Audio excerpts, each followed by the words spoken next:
Fala, meus amigos, uma boa tarde a todos, sejam muito bem-vindos a mais essa live aqui do portal Licitações Municipais. Essa aqui é a live de número 35.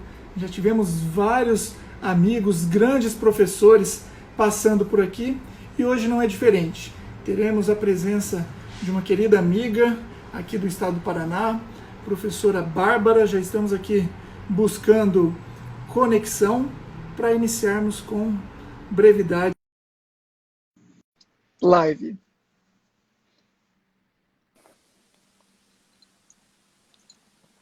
Oi, Bárbara, boa tarde. Olá, Tiossi, boa tarde a todos. Tudo bem? Tudo bem, quero agradecer a oportunidade de participar dessa série de lives que você tem promovido.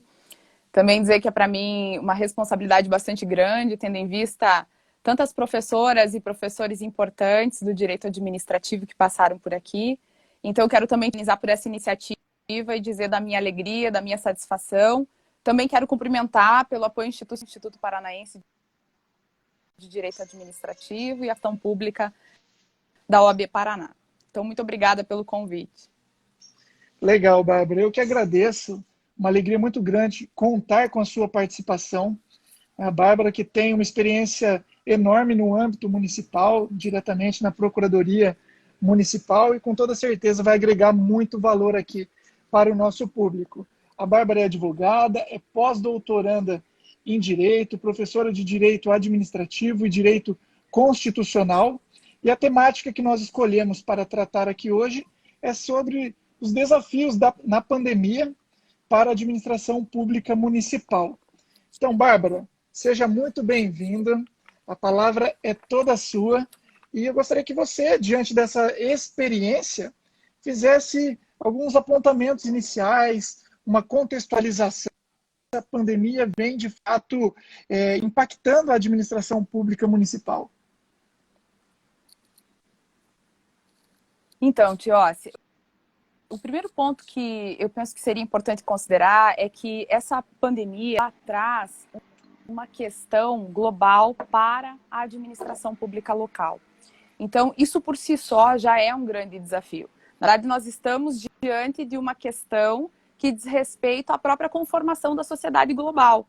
Então, o desafio que tem sido colocado não é nem só para os municípios, particularmente, muito embora do ponto de vista da Procuradoria, por exemplo, do ponto de vista da gestão municipal, fique muito claro que existem graves e grandes desafios a serem enfrentados, mas a questão é que o próprio Estado constitucional, se a gente para pensar, também revela suas insuficiências no momento de enfrentar um assunto que é de interesse público global. Ou seja, nós não estamos falando de algo que aconteça apenas dentro das fronteiras do território nacional. Então, os próprios conceitos do Estado começam a ter a necessidade de ser revistos dentro dessa perspectiva, né? Os estados sozinhos não têm condições de lidar com isso, é necessário uma cooperação em nível internacional, né? Então, esse é um primeiro ponto, quer dizer, o ponto de partida não é nem só para a administração pública municipal, nós já estamos diante de um desafio para os estados nacionais, né? Então, essa realidade que confunde um pouco o global com o local,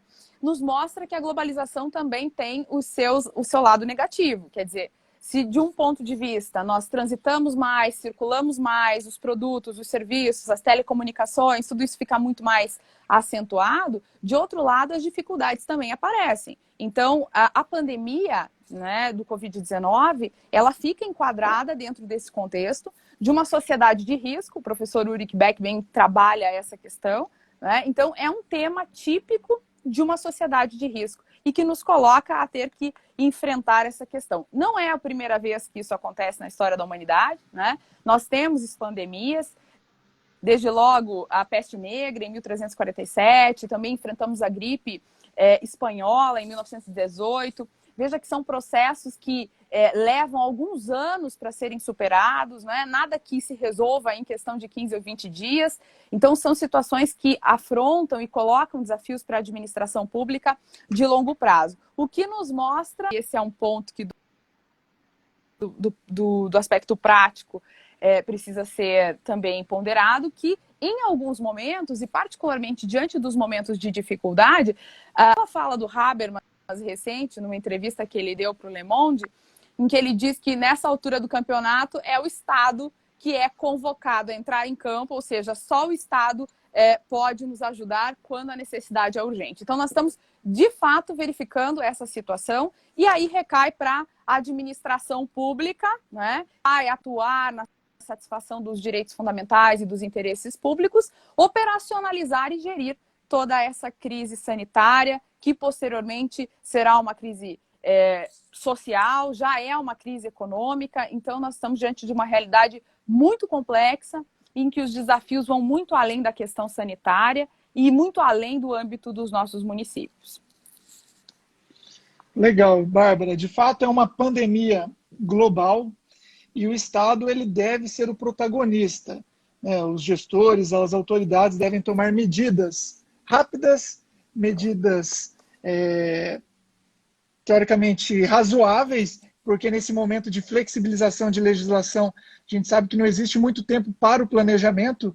No dia a dia, o planejamento já é algo que a gente encontra uma certa dificuldade para licitar bens e serviços comuns. Nesse período de pandemia, provavelmente se potencializa muito essa ausência de planejamento.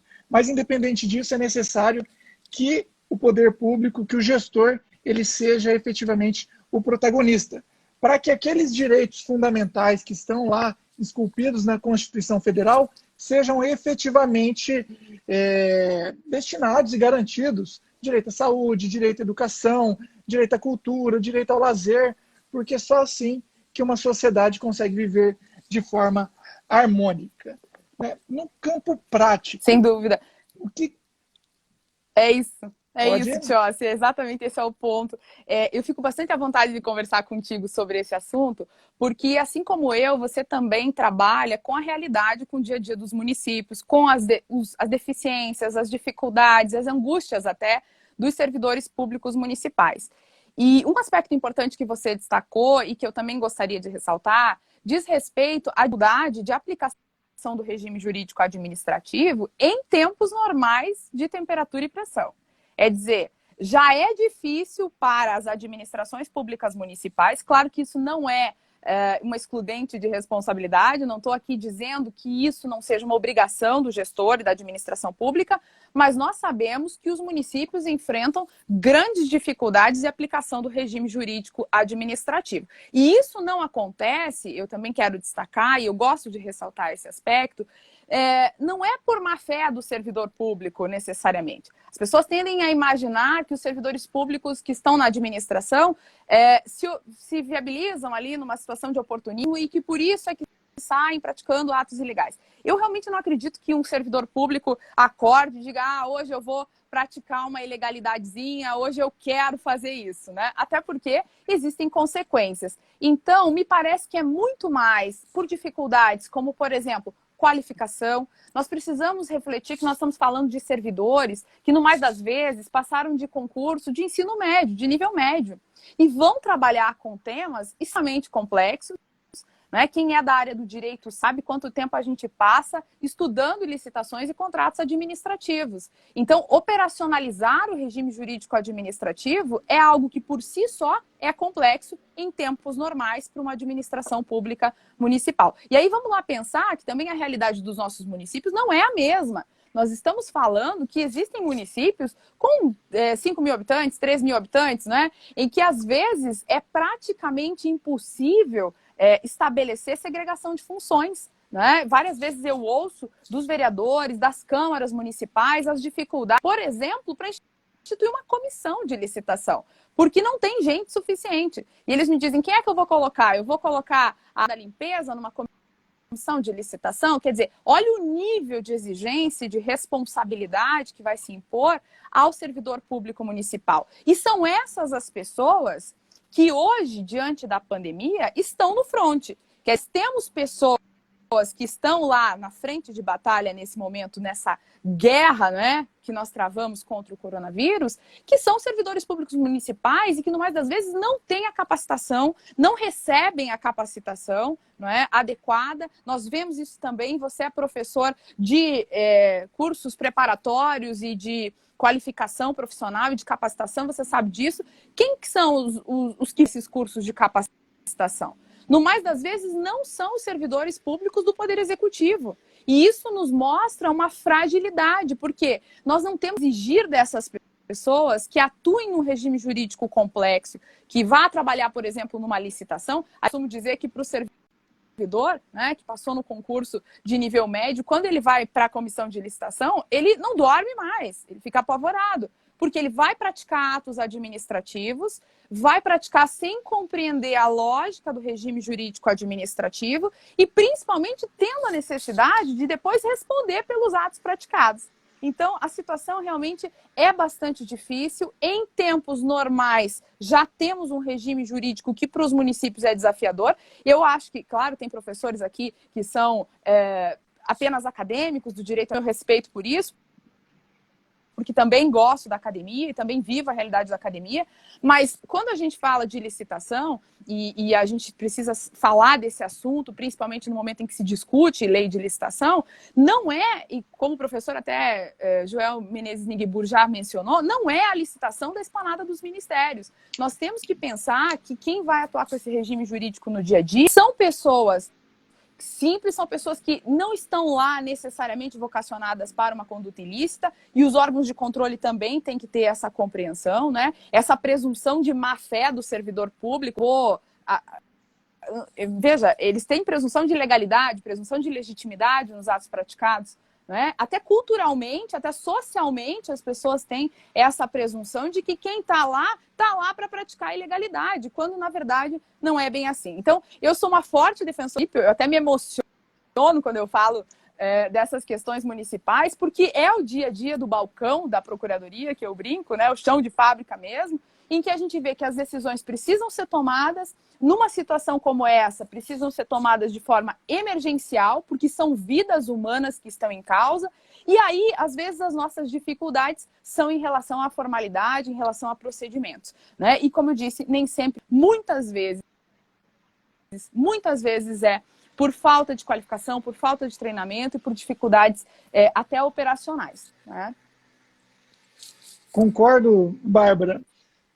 Nas capacitações que a gente realiza, nosso parceiro Matheus, lá da Unicursos e tantas outras empresas, a gente tem contato direto com esses servidores do executivo, do legislativo, e em muitas situações, em razão dessa carência de material humano, a gente percebe que são colocados determinados servidores para exercerem funções que demandam uma responsabilidade enorme e demandam um conhecimento técnico ainda maior.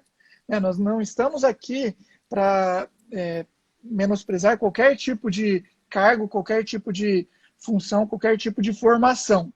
Mas o que eu tenho percebido é que em várias dessas capacitações, principalmente para formação e atualização de pregoeiro, equipe de apoio, comissão permanente de licitação, a gente percebe que vem lá, principalmente em Câmara Municipal, em que o quadro é muito mais enxuto e reduzido do que do próprio Executivo, vem lá a pessoa que passou no concurso público para serviços gerais. E ela vai atuar ali, avaliando questões técnicas de um processo licitatório, avaliando um balanço patrimonial, atestados de capacidade técnica, sendo que ela não tem um curso superior com formação específica para isso. Ela vem e participa desses treinamentos em que nós explicamos a parte procedimental, que é bem diferente da avaliação do mérito desses documentos, e isso acaba causando toda essa insegurança jurídica, isso vem trazendo muitos prejuízos, nefastas consequências, uma letargia muito grande para a administração pública. E, sem sombra de dúvidas, a falta de capacitação é um grande problema e um desafio. Nós estamos nesse período de pandemia, que a gente fala de uma pandemia, inclusive, normativa, né? Uma euforia de leis saindo a todo momento, mas eu penso que isso já acontece também, independente desse momento em que nós vivemos. O nosso país é um país de extensão continental, com diferenças abissais entre as estruturas dos entes federados. Temos uma pluralidade de normas, uma coxa de retalhos ali, são inúmeras leis gerais, a Lei 10.520, a Lei 8.666, a Lei Complementar 123, daí a gente entra nos decretos, Decreto 10.024, pregão eletrônico, Decreto 8538, decreto que trata do pregão presencial, decreto que trata do registro de preço 7892. Então, olha só, que bagunça. E o servidor, ele sabe efetivamente qual aplicar? Daí entra regulamentação municipal, regulamentação estadual, instrução normativa. Então, é uma verdadeira salada de frutas isso daí. Exatamente. Eu até, na hora que eu pensei sobre o que nós poderíamos aqui tratar da administração municipal, eu tomei o cuidado de separar em dois conceitos, né? Os desafios legislativos, que diz respeito a toda a produção normativa municipal que será necessária nesse momento, e aí nós estamos falando de leis municipais, decretos, portarias, toda essa regulamentação municipal que se torna extremamente desafiadora nessa altura do campeonato. Não é por acaso que o Supremo Tribunal tem a oportunidade de enfrentar essa questão na ação direta de inconstitucionalidade 6341, que foi movida pelo Partido Democrático Trabalhista, para discutir sobre a atribuição de cada ente da federação. Então, quer dizer, se esse assunto chegou ao Supremo Tribunal Federal, agora, dia 15 de abril, né, discutindo, é porque, de fato, nós não estamos diante de uma clareza em relação ao que seja assunto de interesse local, em relação ao que seja a competência suplementar dos municípios, né? Eu até tomei o cuidado de dar uma olhada para verificar o que é que tinha em termos de legislação municipal, e acessei o portal Leis Municipais para verificar quais eram as leis que haviam, quais eram as normas municipais. E eu encontrei até ontem, eu não sei se esse dado está atualizado, mas até ontem, 5.003 leis e decretos que foram criados pelos municípios a respeito do novo coronavírus, né? E aí eu fui verificar quais eram os conteúdos que tinham sido tratados por essas normativas. Desde medidas temporárias de prevenção de contágio, medidas de suspensão de atividades de aglomeração, obrigatoriedade de uso de máscara, aferição de temperatura corporal, instituição de termo de responsabilidade sanitária para as empresas. Teve um município que criou um disque aglomeração, não é? Para que o município possa também fazer a sua fiscalização. Normas sobre velórios, sepultamentos e cremação. E aí é de salientar que nós estamos diante de um serviço público de competência do município, não é? Concessão dos benefícios eventuais, auxílio calamidade, distribuição de cesta básica. Alguns municípios falando sobre procedimentos de doação. Tem muitos municípios que não têm lei para procedimento de doação para o município. Prorrogação de vencimento de tributos municipais, prorrogação também de certidões, não é? E várias outras medidas, suspensão de concurso público e até mesmo encontrei lá incentivo ao desenvolvimento espiritual durante a pandemia. Quer dizer, os municípios estão normatizando e criando normas sobre muita... É um afã de tentar dar uma resposta. Eu entendo também a posição do legislador municipal, que é cobrado pela população e que quer dar uma resposta em relação a tudo que está acontecendo. Então, isso cria um outro problema que você sabe que também em tempos normais é muito comum, que é a inconstitucionalidade das leis municipais, né, das normas municipais. Nós temos muita produção legislativa e normativa municipal, mas tem muita inconstitucionalidade que se produz também. Então, nessa altura do campeonato, em tempos de pandemia, eu não quero ser pessimista, mas imagino que muita inconstitucionalidade deva estar sendo produzida por aí, do ponto de vista das competências legislativas dos municípios, né?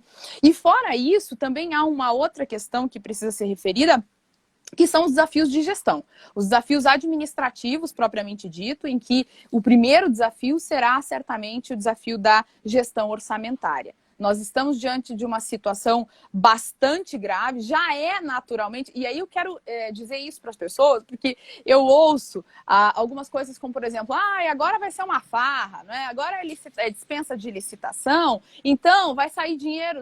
E peraí, vamos lá. É preciso dizer o seguinte, a administração pública normalmente já trabalha com uma equação que não é fácil de solucionar, que são necessidades humanas infinitas e recursos públicos finitos. Então, já se trabalha normalmente com isso. Numa situação de pandemia em que há uma queda de arrecadação bastante acentuada e que a despesa aumenta, essa dificuldade orçamentária, essa questão tende a ser muito proeminente. O STF também já enfrentou essa questão, né? Eu fui dar uma olhada nesses aspectos e percebi que já existe ali uma adição direta de inconstitucionalidade de iniciativa do presidente da República, justamente para obter interpretação conforme de alguns artigos da Lei de Responsabilidade Fiscal para afastar a exigência da demonstração de adequação e compensação orçamentária em relação à criação e expansão dos programas voltados para o enfrentamento do Covid-19. O que me parece algo bastante plausível. E aí, lá ao final da decisão, está claro de que essa excepcionalidade fica reconhecida para todos os entes federativos, inclusive, e aí, né, nós estamos tratando do município, os municípios que tenham decretado o estado de calamidade pública. Esse ponto que eu também acabei verificando, vários municípios discutindo se decretavam o estado de calamidade pública ou não, até com receio de decretar o estado de calamidade pública, mas o fato é que é a única maneira de viabilizar, não é, o recebimento de recursos e também de caracterizar essa situação emergencial para que seja possível depois, no momento da prestação de contas, justificar essas adequações orçamentárias que são necessárias nesse período, né? Eu fiz também uma análise de percentual e tem o Instituto Brasileiro de Planejamento e Tributação que nos dá conta de que serão uma queda de quase 40% em virtude dos impactos das medidas a princípio, né? No Paraná, uma estimativa de queda de 1,9 bilhões. A depender do que venha acontecer, pode chegar a 3 bilhões. Isso vai impactar diretamente as transferências, os repasses para os municípios. Nós não podemos ficar aí iludidos de que agora vai ser a festa, né? Aqui no Sudoeste a gente chama, no Sudoeste do Paraná a gente fala da festa da uva, né? Não achar que é a festa da uva que vai começar a gastar dinheiro à toa, porque as necessidades são infinitas, nós ainda não temos dimensão do quanto vai ser necessário para esse enfrentamento. Então, essa questão tem que ser tratada com muita responsabilidade e também as pessoas precisam ter essa certeza de que todas as despesas que forem feitas nesse período vão ser submetidas ao crivo dos órgãos de controle e que isso é feito de uma forma bastante rígida, né? Perfeito, Bárbara. Essa questão orçamentária é algo realmente muito sensível no âmbito municipal. A gente já percebe uma dificuldade no dia a dia convencional, com o inadimplemento por parte da administração pública em relação aos fornecedores. Isso daí, de alguma forma, reduz o interesse de novas empresas entrarem nesse mercado de contratações públicas.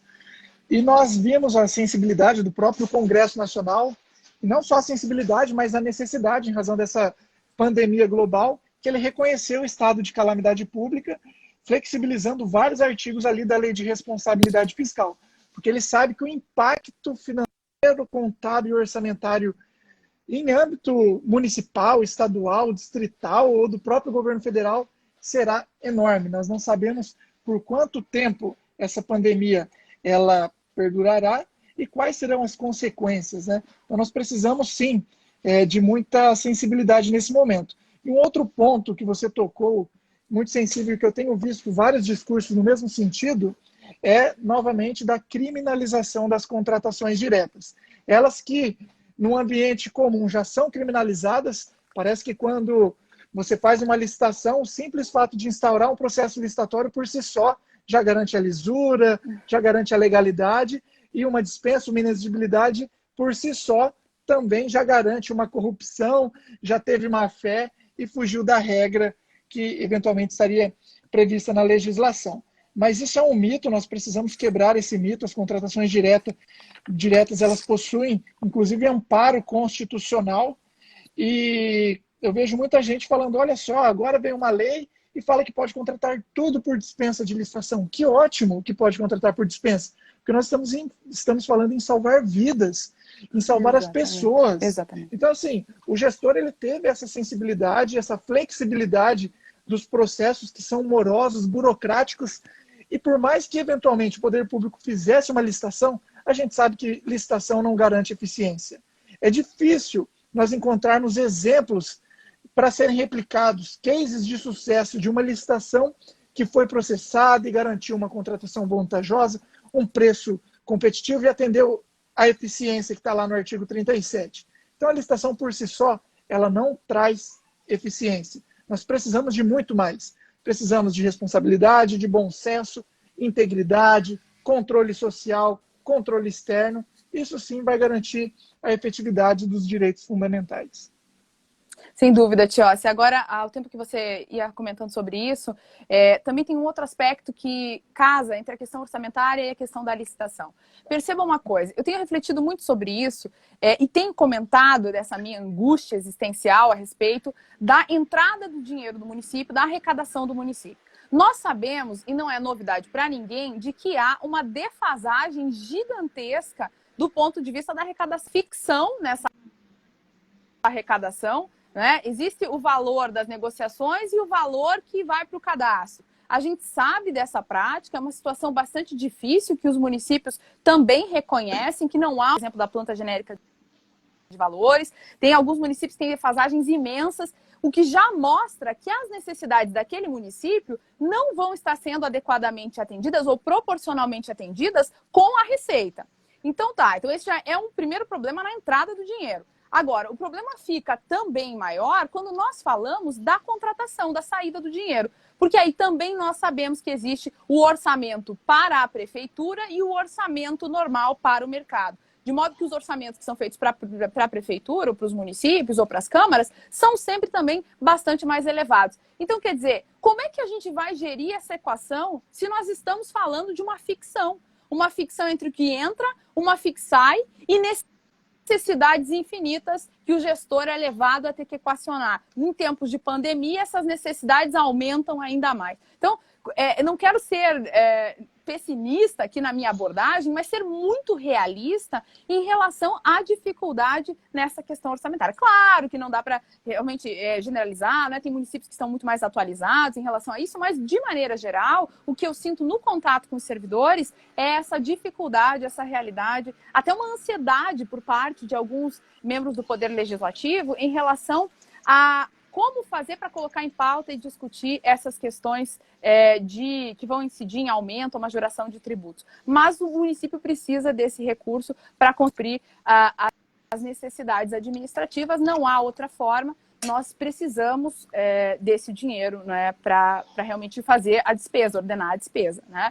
E com relação à licitação, um aspecto que eu achei bastante interessante, que você fala de descriminalizar a dispensa de licitação, nesse caso em particular, me parece muito razoável, né, a dispensa, porque nós precisamos dar respostas imediatas, a tomada de decisão precisa ser célere, e aí discutir burocratização de procedimento nesse momento, né, não é o caminho mais razoável, não parece ser o caminho mais razoável para a administração pública. O que não significa que essas contratações não vão precisar ter adequada motivação. Né? Então, isso é um ponto também. Se há, de um lado, uma presunção estabelecida e até um reconhecimento legal da situação emergencial colocada pelo Covid-19, a motivação dos atos praticados me parece que vai ser um elemento bastante importante depois, no momento de realizar o controle. Né?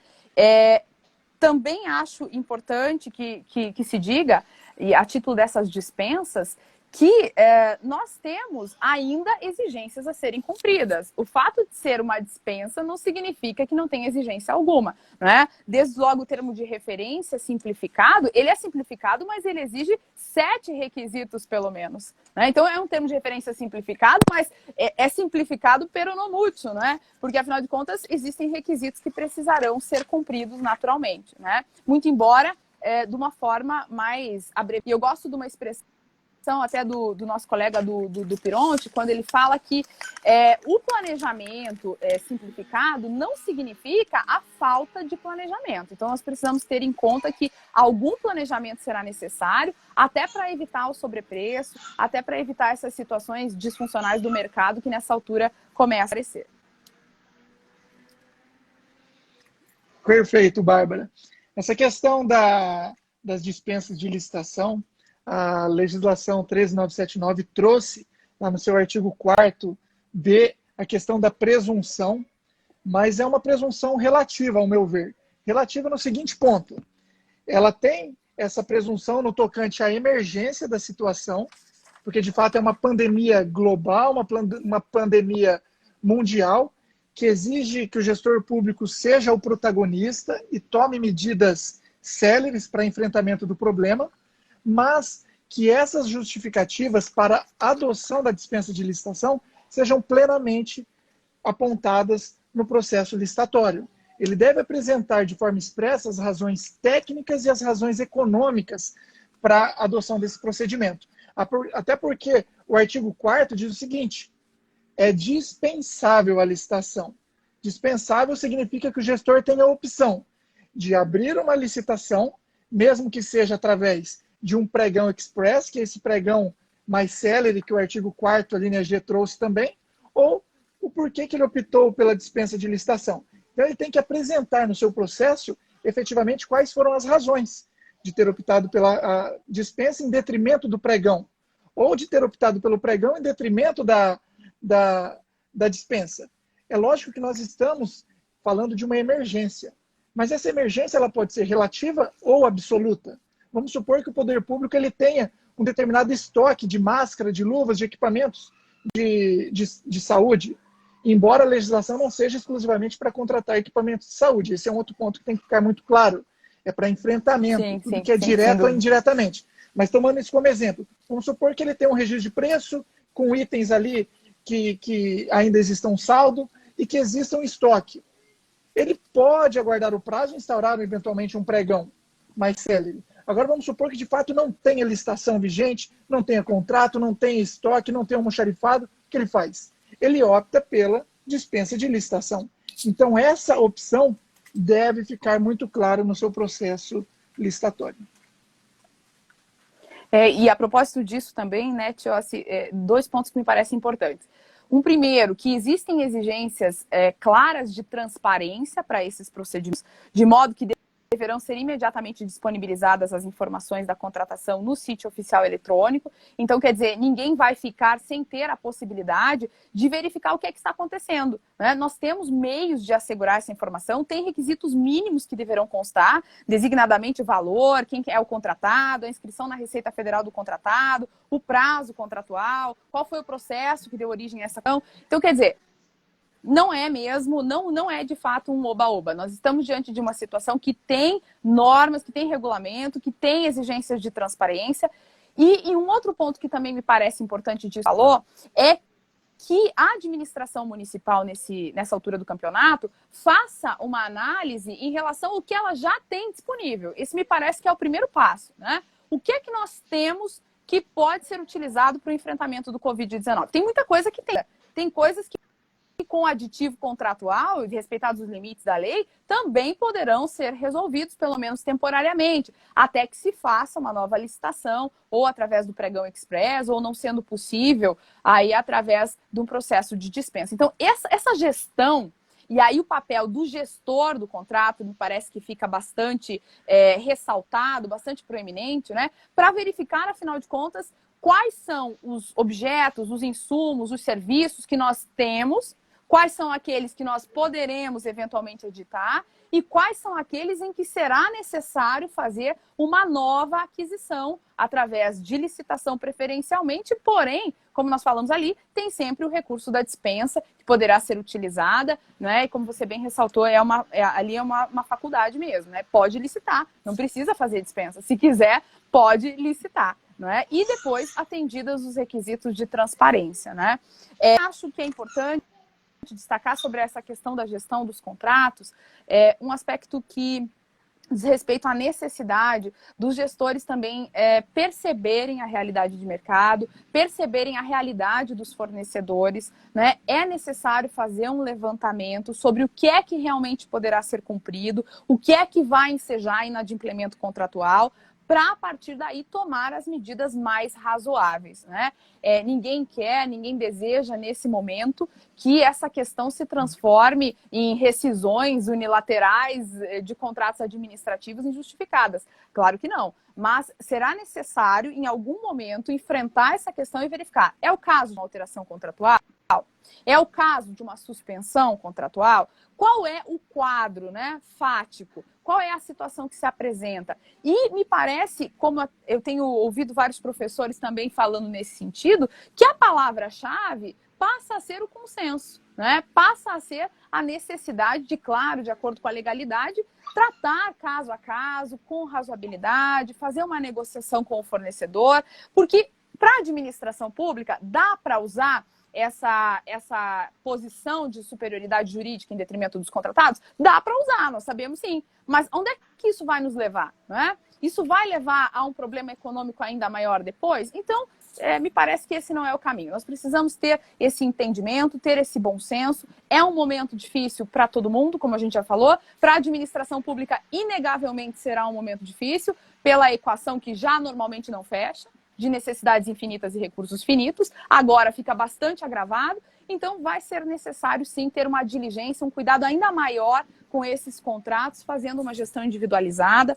Os gestores dos contratos precisarão ter atenção em relação a isso para verificar o que é possível de cumprimento, o que não é. E também se atentar para uma questão, para a duração dos contratos. Eu não sei você, mas a prática me mostra que há uma dificuldade universal de gestão em relação à questão da duração dos contratos, né? Eu não sei o que acontece, que é tão difícil fazer essa gestão e verificar quando que os contratos se encerram, né? Então, tem que ter essa diligência do gestor. Muito antes do contrato encerrar, se for necessário tomar alguma medida, como, por exemplo, aditar esse contrato ou desencadear um novo procedimento licitatório, é preciso que se comece. Então, as nossas deficiências normais, em tempos normais, me parece que ficam muito reforçadas nesse momento, né? Claro que nós estamos diante de uma situação excepcional, mas é um momento da gente pensar também sobre essas nossas dificuldades cotidianas, tentar encontrar mecanismos para melhorar e sair realmente dessa situação de crise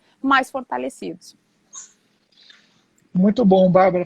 Foram vários pontos aqui que realmente merecem reflexão. Eu gostaria de saudar o nosso público aqui. Estamos com vários amigos, professores, colegas, servidores aqui do Brasil todo participando. Então, é uma alegria muito grande para nós aqui do portal Licitações Municipais. E citando o nosso querido amigo Rodrigo Pironti, ele complementou a sua fala dizendo o seguinte: a gestão de crise contratual, ela é sem dúvida imprescindível.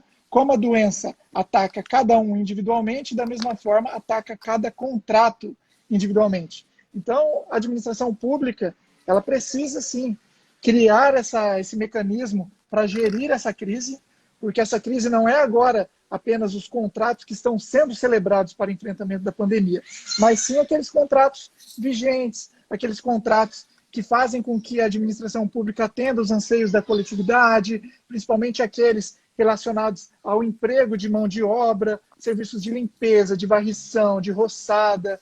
Então, nós temos que ter, sim, esse diálogo direito administrativo consensual. Daí a gente aplica o artigo 26 da LINDB, temos aqui o professor Edgar Guimarães prestigiando a nossa live também. E falando da LINDB, nós temos o artigo 22, o artigo 28, que também devem ser aplicados nesse momento de pandemia, de acordo com as peculiaridades de cada caso local, e aí que entra a sensibilidade dos órgãos de controle externo. Eles devem avaliar em quais circunstâncias o gestor tomou aquela decisão. E aí que eu volto na questão que nós abordamos anteriormente. A justificativa, ela é fundamental. É ela que, de fato, vai resguardar o gestor. Independente se ele optou por uma dispensa ou se ele optou por um pregão, é a justificativa que vai resguardar ele diante de um possível questionamento. Tiossi, agora, a propósito da menção ao professor Edgar Guimarães, recentemente numa live eu ouvi falando da questão do vetusto princípio da legalidade. Chegou mais do que nunca o momento, me parece que essa crise toda trouxe clareza em relação à necessidade do direito administrativo repensar o seu modo de atuação. Quer dizer, o regime jurídico administrativo tradicional não consegue responder às situações emergenciais, essas situações desesperadoras em que se coloca, de um lado, o conflito entre a tutela do direito fundamental à vida, à saúde, à integridade física das pessoas, e, de outro lado, a questão do formalismo. Então, claro que é necessário manter legalidade, claro que é necessário manter a observância aos princípios do regime jurídico administrativo, mas nós temos que olhar isso de uma forma um pouco mais ampla, e a sensibilidade dos órgãos de controle será indispensável no momento posterior. Me parece que não tem outra forma, né? Chegou o momento, é oportuno e necessário realmente que as normas da LINDB sejam colocadas em prática, até para dar uma segurança jurídica para os administradores. Porque realmente eu fico pensando aqui nos ordenadores de despesa nessa altura das coisas, né? A insegurança E essas pessoas precisam tomar decisões, precisam tomar decisões rápidas, né? Não vai dar tempo de ficar ali discutindo alguns aspectos burocráticos. É por isso que a própria lei 13.979 já fez isso. Quer dizer, me parece que foi muito oportuna essa reflexão quanto a providências necessárias para desburocratizar, agilizar o processo de contratação pública do ponto de vista dos municípios. Então, o desafio é gigantesco. Nós sabemos da dificuldade de obter um orçamento, né, Tchos? A gente comenta sempre isso nas capacitações, né? Quando os servidores começam a ligar para pedir o orçamento, o pessoal desliga e diz, é orçamento para a prefeitura? Então não, né? É orçamento para a Câmara? Então não quer falar. Então a gente está numa situação que expõe, que ressalta todas as dificuldades que nós já temos em tempos normais. Então, claro que agora a gente tem essa questão da estimativa do valor, das possibilidades que a lei nos trouxe, mas ainda assim, né, nós estamos diante de um cenário que revela as nossas dificuldades em tempos também normais. Sem sombra de dúvidas, é um cenário revelador. Aqueles que não conheciam as dificuldades da administração pública em gerir os recursos, em aplicar da melhor maneira possível, agora estão percebendo, né, como tudo isso é complexo. E, sem sombra de dúvidas, a pandemia, acredito, pensando de forma positiva, ela vai deixar um legado para a evolução do direito administrativo, para a evolução do direito público, para a evolução das relações comerciais, porque nós precisamos repensar. Às vezes o óbvio está tão escancarado que a gente não consegue fazer o básico, né? Daí, quando surge uma pandemia dessa, eu falo, nossa, mas era tão simples. Então, assim, eu sou um adepto à flexibilização de procedimentos, até indo ao encontro do que a Aline comentou aqui, no tocante à dispensa, ela fala o seguinte, e outra, se houver má-fé, o gestor fará independente da dispensa, infelizmente. E isso daqui é a mais pura verdade. Nós precisamos dar autonomia para que os gestores sejam efetivamente protagonistas, que eles consigam fazer com que os seus planos de governo, aquilo que eles defenderam durante o período eleitoral, sejam efetivamente concretizados. Porque ele chega ali numa estrutura totalmente arcaica, em um ambiente inadequado, para ele conseguir colocar o mínimo possível de um plano de governo, e dele se depara com esse controle rigoroso, burocrático, excessivo. E nesse período de pandemia, acredito que a palavra adequada seria deferência, ou até mesmo respeito. Os órgãos de controle, eles deverão ter respeito pelas decisões tomadas pelos gestores públicos, porque eles foram legitimamente eleitos para exercerem isso daí. É claro que respeitando sempre os princípios constitucionais, tendo como parâmetro a nossa Constituição Federal, mas avaliando toda essa sistemática de legislação, as peculiaridades do caso concreto, porque é de fato que vai fazer diferença e salvar vidas nesse momento. E para não dizer, né, Tchos, também você referiu aí a questão eleitoral. Nós estamos num período que, por si só, para a administração pública também já é difícil.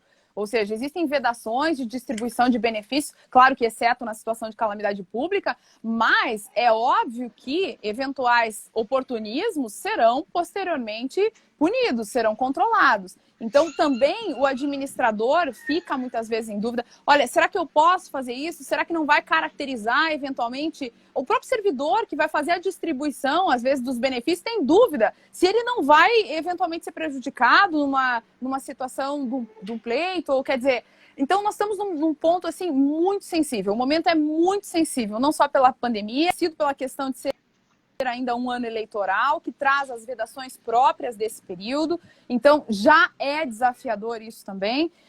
De modo que é preciso que tenha, assim, muita razoabilidade. Essa serenidade vai ser necessária para enfrentar esse período. Não é algo que vai acabar amanhã, a gente estava falando, não é uma coisa que simplesmente vai desaparecer. Nós ainda vamos discutir os efeitos dessa situação durante muito tempo, eu diria, nós ainda vamos estar discutindo isso, que sirva naturalmente para que a gente consiga amadurecer também enquanto cidadão, porque nós precisamos olhar para a administração pública e tirar essa presunção de ilegalidade. Chegou a hora, como você disse, de acima de tudo, nos respeitar. Porque se o poder emana do povo, quer dizer, quem fez essas escolhas, quem decidiu por essas pessoas para tomar as decisões nesses momentos, foram nós. Então nós temos que honrar a nossa própria posição de cidadão. É dizer, eu acredito que as pessoas que nós escolhemos são as mais capacitadas a tomar decisões em momentos difíceis, que sirva para que as pessoas possam também refletir sobre o que elas fazem quando vão à urna, porque é o que deve acontecer aí. São as pessoas que nós vamos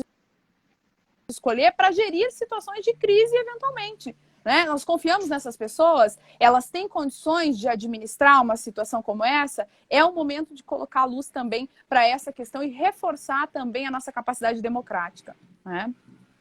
Tem um outro ponto, Tiossi, que eu gostaria de chamar atenção também, não sei se me parece que é pertinente, discutir um pouco dessa questão da administração digital, sabe? Eu até queria ouvir também, já que é um bate-papo aqui, né? Também ouvir a tua opinião sobre isso. Agora eu estou te entrevistando, Tiossi, nós mudamos de posição, né? Para discutir essa questão, porque, afinal de contas, parece que o processo administrativo eletrônico, claro que a gente ainda tem municípios pequenos que têm uma dificuldade com o próprio processo administrativo físico, de alimentar a tramitação processual, a gente sabe desses desafios, mas me parece que essa questão do processo administrativo eletrônico seja algo a ser pensado de uma forma mais forte, né?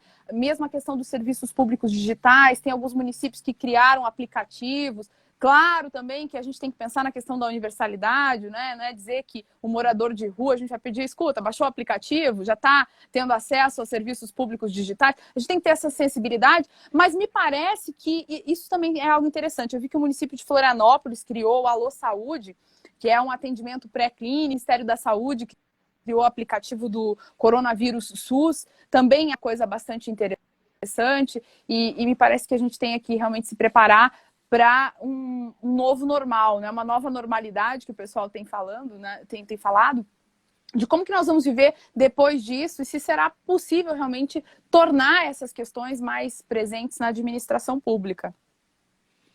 Muito bom, Bárbara. Tema totalmente pertinente. Administração digital, inovação, acredito que essa seja a tendência, né? Tem muitos municípios que já estão inovando, já estão executando efetivamente políticas públicas através de procedimentos. Eles conseguem captar dados e, através desses dados, realizar um estudo e direcionar esforços, direcionar recursos. Eu acredito que nós precisamos, sim, evoluir e utilizar a tecnologia da informação para auxiliar os gestores, auxiliar a comunidade como um todo. O professor Antônio Neto aqui, que é um expert nessa parte de Smart City, que é um expert nessa parte de direito digital, está nos prestigiando. Ele comenta aqui das Smart Cities, fizemos uma live semana passada sobre isso, e é uma tendência, é um caminho sem volta também. Nos países de primeiro mundo, isso daí já faz parte do dia a dia, seja relacionado à segurança pública, seja relacionado à parte de saúde, à parte de energia. São os mais variados aspectos, até a parte cultural. O pessoal tem conseguido utilizar a tecnologia da informação através dessas cidades inteligentes para que a população seja, no todo, ouvida, escutada e, de alguma forma, o gestor entenda efetivamente quais são as carências de cada área.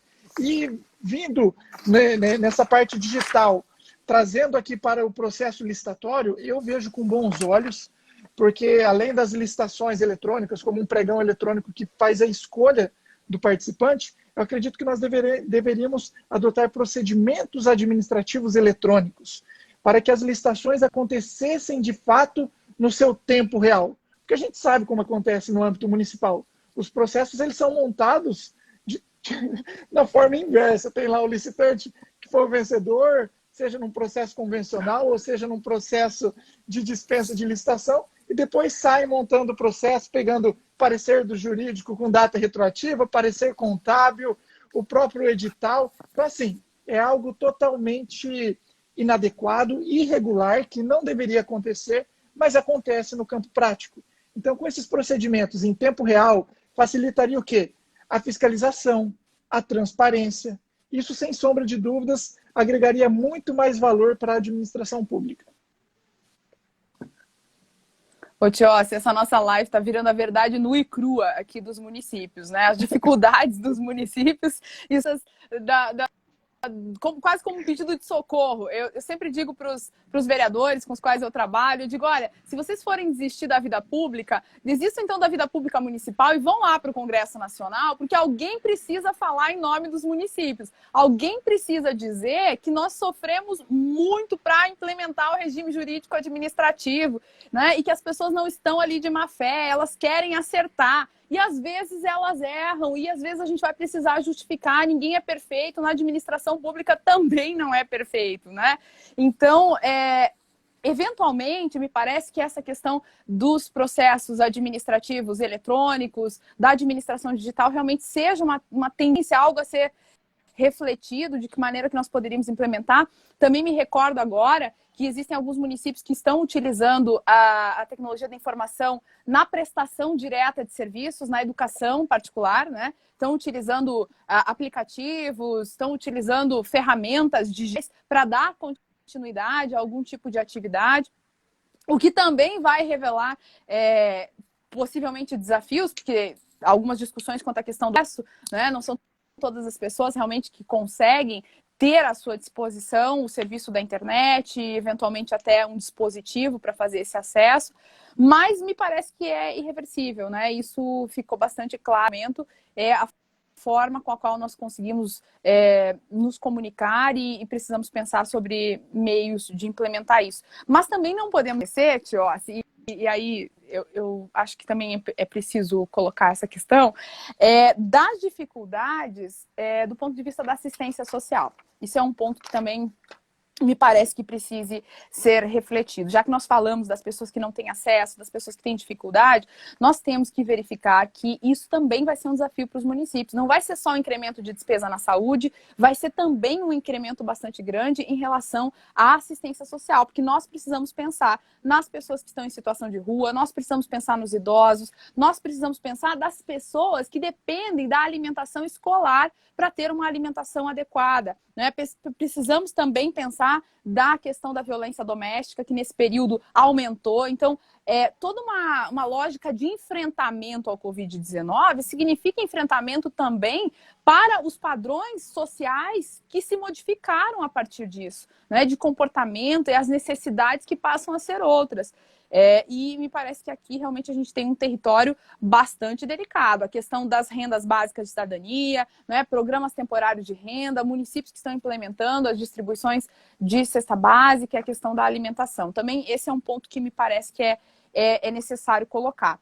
Também penso que um outro aspecto que é de competência do município e que parece um desafio grande diz respeito à questão do uso e ocupação do solo urbano, porque, a rigor, esse é um aspecto que, agora, com a pandemia, ficou bastante claro que os municípios que não têm uma ocupação, um uso sustentado do solo urbano, vão enfrentar desafios maiores na disseminação da doença. Eu tive acesso a uma pesquisa que me pareceu bastante interessante em relação a problemas estruturais dos municípios, problemas que os municípios já têm no dia a dia em relação à questão do uso e ocupação do solo urbano e que vão ser agravados em virtude da questão da pandemia. Para além dos serviços funerários, que é outro assunto que ninguém gosta de falar, né? Não é muito auspicioso falar disso, mas o município vai ter que enfrentar também, vai ter que gerir a questão do cemitério, vai ter que gerir a questão de como que ficam as normas para velórios, para, enfim.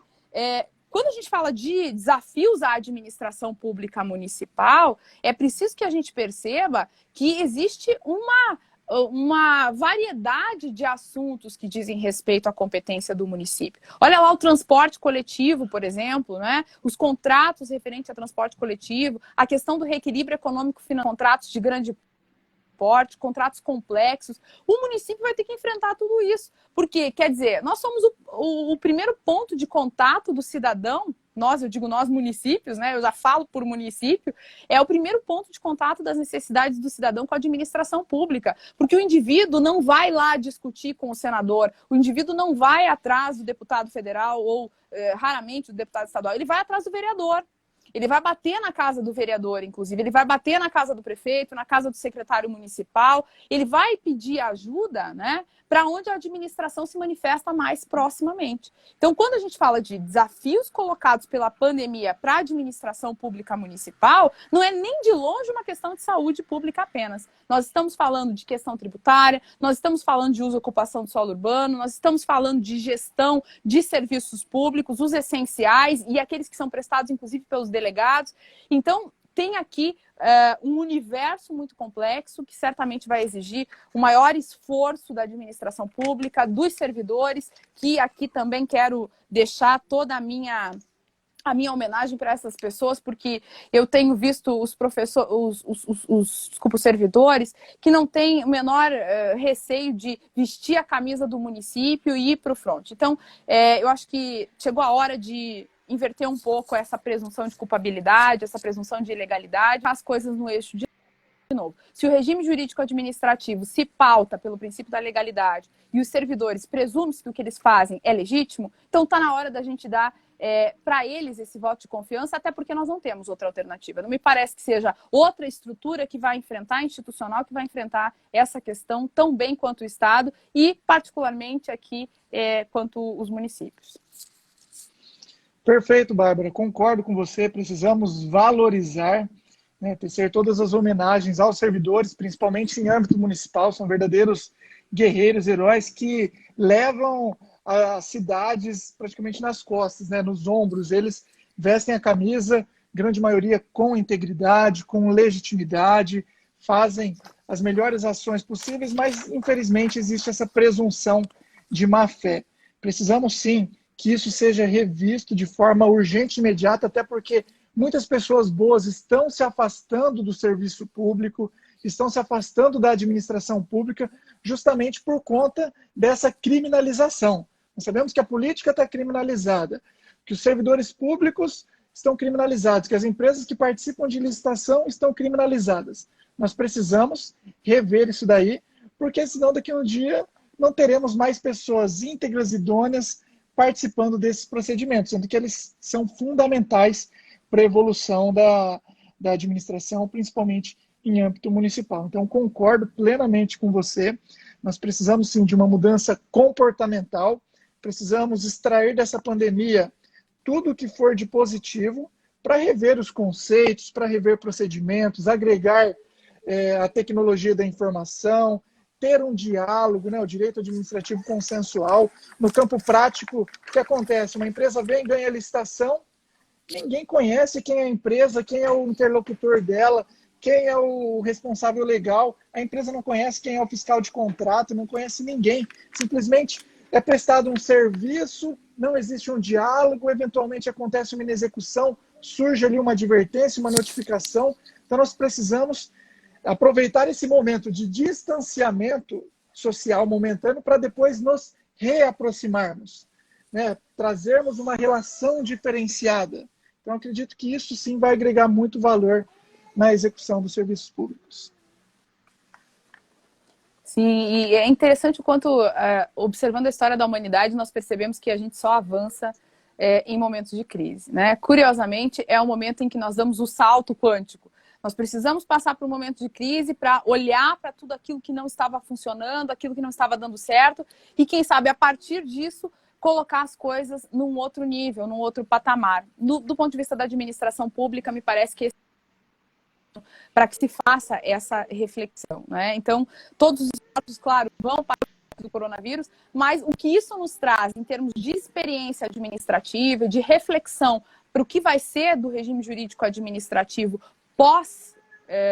pós-pandemia, né? Pós-pandemia do coronavírus, certamente nós teremos muito a aprender com essa situação e a implementar de inovação no direito administrativo. Então, eu gosto de uma frase do professor Paulo Neves de Carvalho, que inclusive foi citada pelo colega o Luciano Ferraz, que ele fala que ou o direito administrativo serve para a vida ou ele não serve para nada. Então nós temos que colocar as coisas nesse plano. Ou nós vamos realmente usar agora as nossas estruturas para atender às necessidades da população, ou qual é a razão de ser disso tudo? Burocracia por burocracia? Quer dizer, exigência por exigência? Então, é um momento de refletir sobre tudo isso que esse coronavírus tem colocado, tem esfregado na nossa cara aí em tempos difíceis como esse. Muito bom, Bárbara. Chegamos aqui nos nossos 40 segundos finais. Gostaria de agradecê-la, foi muito legal, um papo bem descontraído. De fato, apresentou algumas realidades que até então alguns desconheciam da administração pública municipal. E deixo aberto para você considerações finais, 30 segundos. Muito obrigado. Tiossa, eu quero apenas te agradecer. Para mim foi um prazer, uma satisfação e uma honra também estar aqui dividindo esse espaço contigo. Já há algum tempo que a gente se planeja para dividir, discutir e refletir sobre as questões do direito administrativo. Foi o coronavírus que nos trouxe essa oportunidade. Então, por tudo isso, eu quero ser grata a você por esse momento. Quero me colocar à disposição também de todos os colegas, dizer que foi um prazer, uma